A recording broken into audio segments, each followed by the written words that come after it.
what do you get if you cross Doctor Who and a Cher song? Actually, probably not a good place to go, but I'm talking about lording up time from a hacking perspective. What if you could turn back time as a hacker?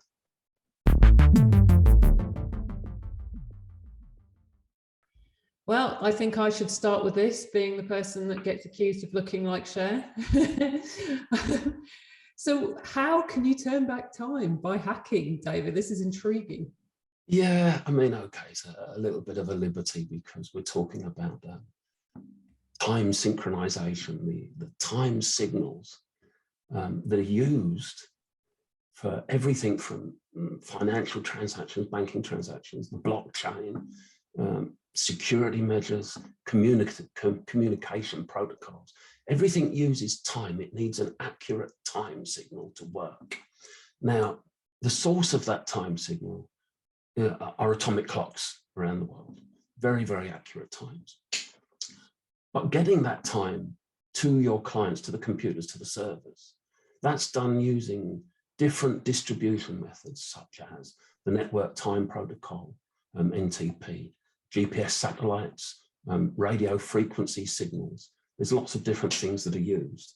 A guy at Black Hat Europe last week did a presentation.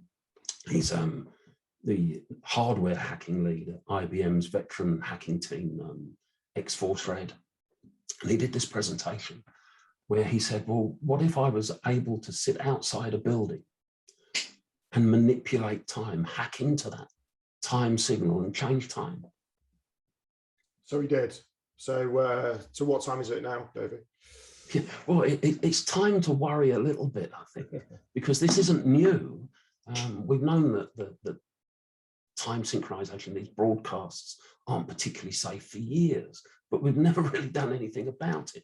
The problem is that the time signal from the atomic clocks from those distribution channels is a one-way broadcast. It's just a transmission. It's not a validated transmission. There's nothing to say, well, this is actually coming from the atomic clock. This is the real thing.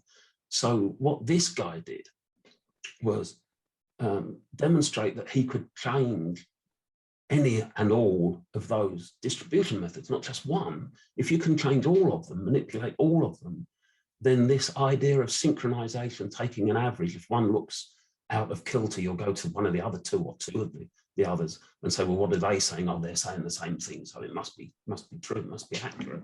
He could manipulate that.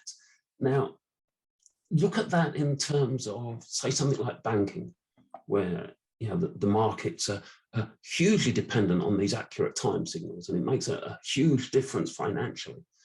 If some deal is done, 10 seconds, a minute late. In fact, a distributed denial of service attack on banking using this timing hacking would be awful. There was a report in the UK a few years back that said a failure of time synchronization systems would cost the UK economy £1 billion a day, which is huge, massive.